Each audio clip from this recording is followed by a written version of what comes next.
que se trata el iluso caballero desde hace 400 años, hay un caballero andante en la literatura mundial que, de hecho, no lo es, Don Quijote de la Mancha, el caballero de la triste figura, que vive aventuras donde no las hay. Toma a molinos de viento por gigantes, rebaños de ovejas por ejércitos enemigos, toneles de vino también por gigantes, posadas por fortalezas y a una sencilla campesina por su distinguida señora. Don Quijote es víctima de su pasión literaria, de su exagerada afición por leer novelas de caballería. Todos los niños conocen al menos uno de sus numerosos episodios. Enfrentarse a molinos de viento, por ejemplo, existe hoy en día como expresión. Pero, ¿qué hace a esta novela, supuestamente cómica y de más de 1000 páginas, estar considerada no solo como la obra maestra de la literatura española, sino también haber sido confirmada como mejor novela del mundo por el Instituto Nobel en 2002? Son sus distintos niveles de narración, relacionados entre ellos de forma magistral y de entre cuyos renglones se desprende cierta sabiduría, junto a una acertada parodia y el monumental inventario de temas y de personajes lo que convierten a la obra de Cervantes en novela universal en el mejor de los sentidos. Don Quijote fascina a toda persona dotada de fantasía, que se evade con libros o películas, si bien la obra muestra al mismo tiempo lo cómico que puede llegar a ser esta forma de huir del mundo. Ideas fundamentales. Cervantes escribió Don Quijote de la Mancha durante uno de sus varios periodos de encarcelamiento, logrando publicar la novela en el año 1605. La obra fue un éxito de inmediato y poco tiempo después de su publicación comenzaron a circular varias ediciones. En 1615 Cervantes añadió a la novela una segunda parte, donde se relatan nuevas aventuras del Quijote. La obra gira en torno a la figura del avejentado hidalgo Alonso Quijano, un apasionado lector de novelas de caballería. Este tipo de lectura influyó tanto al hidalgo, que un día decide convertirse en caballero andante, a pesar de que para entonces semejantes personajes habían dejado de existir. Al principio solo, y más tarde en compañía de su escudero Sancho Panza, se lanza bajo el nombre de Don Quijote a cabalgar por el mundo en busca de aventuras. Don Quijote proyecta sus deseos de aventuras caballerescas a la sosa realidad. En total serán 3 las veces las que el caballero salga en busca de aventuras. Pero cada vez solo conseguirá regresar con un par de moratones y ser burlado por la gente. Sus amigos, un cura y un barbero, intentarán convencerle de que regrese a casa. El plan solo funcionará cuando otro amigo, disfrazado a sí mismo de caballero, venza a Don Quijote en un duelo, obligándole entonces a regresar a su hogar. Tras delirar en sueños, Don Quijote terminará por reconocer sus locuras al despertar para, a continuación, morir en paz. Al día de hoy, Cervantes está considerado como el autor más importante de España. En el 2002, el Instituto Nobel eligió Don Quijote como el mejor libro del mundo. Resumen el origen de Don Quijote en una meseta de España, llamada La Mancha, vive un avejentado hidalgo, algo pobre, llamado Alonso Quijano. Su mayor ilusión es la selecta biblioteca que posee, que incluye los mejores libros de caballería. Noches enteras se pasa leyendo el noble hombre estas historias de aventuras. Y con sus amigos, el párroco y el barbero, discute cuál de todos los caballeros es el mejor. En un momento dado, después de que sus libros le hubieran impresionado profundamente, al hidalgo se le ocurre la descabellada idea de meterse él mismo a caballero andante, quien, cabalgando a través del país, luchará en defensa del derecho y la justicia. Puesto que oficialmente ya no hay más caballeros, el hidalgo habrá de buscar y recuperar en el cobertizo la vieja armadura de su bisabuelo, totalmente oxidada y cubierta de moho, y confeccionarse él mismo un casco con visera de cartón. A su quebradizo podenco Rocinante lo engalana a modo de caballo de batalla y, finalmente, él mismo se hará llamar Don. Aleroso andante que jamás se ciñó espada. Mía lo que haces si no las toques, si no quieres dejar la vida en pago de tu atrevimiento. Al día siguiente Don Quijote tendrá ocasión de mostrar de nuevo su valentía. Al ver una carroza en la que viaja una joven, 2 monjes y un par de jinetes, se hace la idea de que se trata de un secuestro, auspiciado por 2 magos. Y de nuevo se lanza el hidalgo a la aventura, primero atacando y dejando inconsciente a uno de los monjes y después, cerca de la carroza, luchando cuerpo a cuerpo con uno de los jinetes, lo que le costará perder el casco y media oreja. A pesar de todo, consigue vencer al combatiente y hace jurar a todos los presentes que irán con Dulcinea del Toboso para informarle de su elogiosa hazaña. Altercados amorosos ambos andantes, quienes se encuentran hambrientos, serán recibidos amablemente por un grupo de pastores de cabras, quienes les curarán y alimentarán. Don Quijote comenzará entonces a elogiar la edad dorada, en la que las personas convivían sin discordia alguna y las mujeres eran honradas. Mientras, Rocinante se encaprichará con 2 yeguas nobles, para enfado de sus dueños, que no solo apalearán al podenco, sino también al caballero y su escudero. Medio inconscientes, consiguen llegar hasta una posada, que Don Quijote vuelve a tomar por un castillo, donde el posadero, su bella hija y una criada les cuidarán. Al caer la noche, no obstante, vuelve a haber un incidente. Don Quijote confunde a la criada, que había salido en busca de su amante, con la bella hija del posadero, recibiendo acto seguido por ello nuevos palos. El caballero de la triste figura, tras abandonar la taberna con alguna que otra magulladura, Don Quijote divisa la oportunidad para una nueva batalla.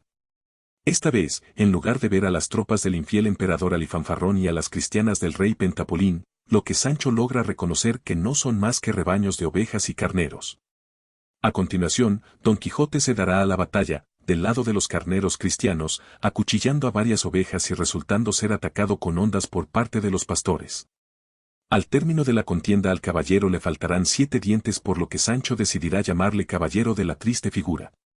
Después de protagonizar otro incidente en el que Don Quijote la toma contra un cortejo fúnebre, Sancho Panza intentará por todos los medios mantener a su caballero alejado de nuevas aventuras. Pero cuando su señor atisba el mítico yelmo encantado de Mambrino, este no hará más que abalanzarse sobre él. De nuevo, al caballero se le escapa por completo el hecho de que en realidad tan solo se tratara de un barbero que portaba su palangana de cobre sobre la cabeza para protegerse de la lluvia. Del mismo modo se equivocará Don Quijote al liberar a un par de delincuentes que estaban siendo escoltados por guardias reales hacia galeras.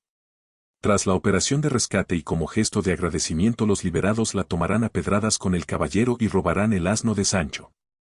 Entre locos, más adelante ambos aventureros se encuentran en el camino con un hombre de aspecto descuidado y medio desnudo, de nombre Cardenio, que les contará su historia repleta de desgracias. Cuenta ser un loco de amor, que desde la infancia lleva enamorado de la bella Lucinda. Dicho esto, a Don Quijote le vuelve a volar la imaginación. Por honor a su Dulcinea desearía convertirse en su loco de amor. Ante los ojos de su perplejo escudero comienza entonces a darse contra las paredes y a pegar brincos en trapos ligeros. Tras derramar sus penas de amor en una carta, Don Quijote le pedirá a Sancho que se la entregue a Dulcinea. Sin embargo, en el camino el escudero se encontrará con el cura y el barbero, deseosos de que su amigo Don Quijote regrese de nuevo a la aldea. Con la ayuda de la campesina Dorotea, traman un plan, por el cual Dorotea, en el papel de infanta Micomicona, deberá atraer al caballero a casa. También Sancho se inventa la historia de que ha estado con Dulcinea y que ésta ordena a Don Quijote que se presente de la pareja de aventureros. Su cabecilla, Roque Guinart, se revelará como noble ladrón, ofreciéndose a escoltar al caballero y a su escudero hasta Barcelona. Ya en la playa de esa ciudad tiene lugar un torneo entre Don Quijote y el caballero de la Blanca Luna, que, de nuevo, se tratará de un enmascarado Sansón Carraco.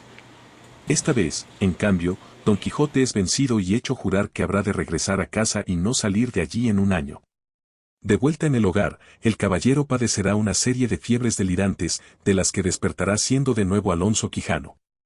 Este no solo condenará sus propias locuras, sino que, además, renunciará definitivamente a sus novelas de caballería para morir después en paz. Acerca del texto, construcción y estilo, las más de 1000 páginas de la novela de Cervantes se articulan en 2 grandes partes. La primera de ellas, de 1605, está compuesta de 52 capítulos, mientras que la segunda, de 1615, contiene otros 74 episodios. La estructura de la obra está predeterminada por las 3 salidas que Don Quijote realiza. Tras una primera introducción, donde se describe la transformación de Alonso Quijano en Don Quijote, el héroe se lanzará solo en su primera y corta salida, capítulos 2 al 5. El episodio del escrutinio de libros, capítulo 6, en el que los amigos de Alonso deciden limpiar su dañina biblioteca, así como tapiar el acceso de la misma, se presenta a modo de intermedio. La segunda salida la realiza Don Quijote con Sancho Panza, capítulos 7 a 52, al igual que la tercera, capítulos 8 al 72 de la segunda parte de la obra. Entre ambas salidas vuelve a haber un añadido, en el que los héroes meditan sobre sus propias aventuras, así como del libro que las narra. El final lo constituyen la vuelta a la cordura de Don Quijote y su muerte, capítulos 73 y 74 de la segunda parte. La narrativa de la novela es diversa, pues en ella se dan lugar distintas voces. Don Quijote y Sancho Panza mantienen diversos diálogos y monólogos, mientras que otros personajes aportan relatos, episodios e historias. Don Quijote se presenta como una novela universal en la que la gran variedad de temas, el elogio al amor, los discursos religiosos y filosóficos, entre otros tópicos, y diversidad de estilos de escritura, chistes, farsas, novela picaresca, romances y lírica, se les unen todas las clases sociales que en ella aparecen. Todo ello hace que la novela sea una mezcla cambiante entre lo alto y lo bajo, la comedia y la tragedia. Enfoques interpretativos. Don Quijote es una novela sobre la lectura y la literatura, así como sobre los efectos de una fantasía desenfrenada. El héroe confunde la ficción de sus novelas de caballería con la realidad. Vive su deseo de convertirse en caballero y se construye su propia realidad, en la que las posadas se convierten en castillos y los molinos de viento en gigantes. En su biblioteca Don Quijote alberga las mejores novelas de caballería de su época. La más valiosa de todas ellas es la que narra las aventuras del caballero andante Amadís de Gaula, de García Ordóñez de Montalvo. Don Quijote es una parodia de novela de caballería, en la que Cervantes reflexiona acerca del esquema de literatura caballeresca, exagerando, además, la figura del caballero, que ve aventuras donde no las hay, hasta llevarla a extremos absurdos. Cervantes es un maestro de la metanovela, sus figuras literarias discuten entre sí acerca de otras obras literarias, hasta el punto de construir refinadas metalepsis, mezcla de los niveles de realidad, cuando, por ejemplo, estando en la biblioteca de Don Quijote el cura encuentra una obra anterior de Cervantes y afirma que el autor es un buen amigo suyo. En la segunda parte de la novela, de 1615, Cervantes pondrá en varias ocasiones el énfasis en los plagios a su novela, haciendo leer a Don Quijote sus propias historias relatadas en ediciones piratas, a las que tachará de impertinentes, triviales y falsas. Los nombres de los personajes de novela tienen un significado claro. Don Quijote proviene del Quijote, una parte de la armadura. Hada a proteger el muslo. Rocinante hace alusión a un caballo de poca alzada. Sancho significa bobo, aunque también al mismo tiempo astuto, y panza se refiere a la barriga o la panza. Antecedentes históricos. Auge y caída del Imperio Español. Desde el siglo VIII España estuvo bajo dominio moro, una población mezcla de árabe y bereber del norte de África. Al norte de la península ibérica se formarán rápidamente una serie de reinos cristianos, León, Castilla, Aragón y Navarra, que combatirán al ocupante musulmán. En varios episodios de su novela, Cervantes se referirá al conflicto entre los habitantes moros y cristianos. La reconquista, o recuperación de la península ibérica, comenzará en el siglo X y acabará con la toma de Granada por parte de los reyes católicos el 2 de enero de 1492, poniendo fin a siglos de dominio musulmán. Poco después, musulmanes y judíos serán expulsados del país u obligados a convertirse. El ascenso de España como reinado unido a imperio había tenido lugar poco antes, facilitado por el matrimonio entre la heredera de Castilla y León, Isabel I, con el de Aragón, Fernando II. Ambos monarcas financiaron la expedición de Cristóbal Colón a las Indias, consiguiendo este último descubrir para los españoles gran parte del continente americano. Tanto el imperio inca como el azteca fueron destrozados. Bajo el reinado de Carlos I de España y V de Alemania, la influencia de España logró expandirse con territorios heredados en Italia, América, Borgoña, Países Bajos y Austria. Con Felipe II comenzó en 1556 el lento declive de España. Causa de ello fue el apoyo de Inglaterra a las guerras de independencia de los Países Bajos, siendo la Armada Invencible española derrotada por una emergente potencia marítima inglesa bajo el reinado de Isabel I. Con los acuerdos de paz Felipe III intentó salvar lo que aún se pudo salvar. Pero, a partir de ese momento, España comenzará a perder poco a poco su lugar como potencia de primer rango. Irónicamente, en ese mismo periodo tendrá lugar la época conocida como Edad de Oro de la literatura española. Junto a Miguel de Cervantes fueron los dramaturgos Lope de Vega y Calderón de la Barca, en concreto, quienes encarnaron dicha época literaria. Origen. La novela, considerada como una de las mejores novelas de la literatura mundial, le debe su origen a la mala suerte personal de su autor. Trabajando como recaudador de impuestos en Granada y Málaga, Cervantes fue acusado de malversación de fondos y enviado a la cárcel. Fue en la prisión de Argamasilla, en plena meseta manchega, donde, a sus 58 años, el autor comenzó a escribir Don Quijote. Tras finalizar la primera parte del mismo, tuvo Cervantes que buscarse un editor. Finalmente será Francisco Robles quien acepte de mala gana la obra, si bien solo adquirirá los derechos de autor para Castilla. Puesto que de inmediato la obra fue un éxito, Cervantes hubo de asegurarse los derechos de autor para el resto de las regiones españolas y Portugal. Y era más que necesario, pues al año de su primera publicación ya circulaban ediciones no oficiales del Quijote. Mientras que las clases populares adoraban la obra, las altas la odiaban, los nobles tomaron a Cervantes como a una mala difamación de las novelas de caballería, y poetas de la misma época como Lope de Vega menospreciaron su éxito. En tan solo 3 años fueron publicadas en España 7 ediciones, en 1608 aparecieron las primeras traducciones. Mientras tanto, Cervantes había comenzado a escribir nuevas obras, en las que ya insinuaba que planeaba una continuación de su éxito de ventas. Sin embargo, un año antes de que en 1615 la lograra finalizar se le coló un tal Avellaneda, el cual, para disgusto de Cervantes, publicó una falsa continuación de Don Quijote. Como consecuencia, este último decidió dar un impulso a la segunda parte de su propia novela, consiguiendo publicar la tercera salida y muerte de Don Quijote a finales de 1615. Resonancia histórica. Por desgracia, nunca consiguió Cervantes transformar el enorme éxito de su novela en monedas contantes o, mejor dicho, saber mantene.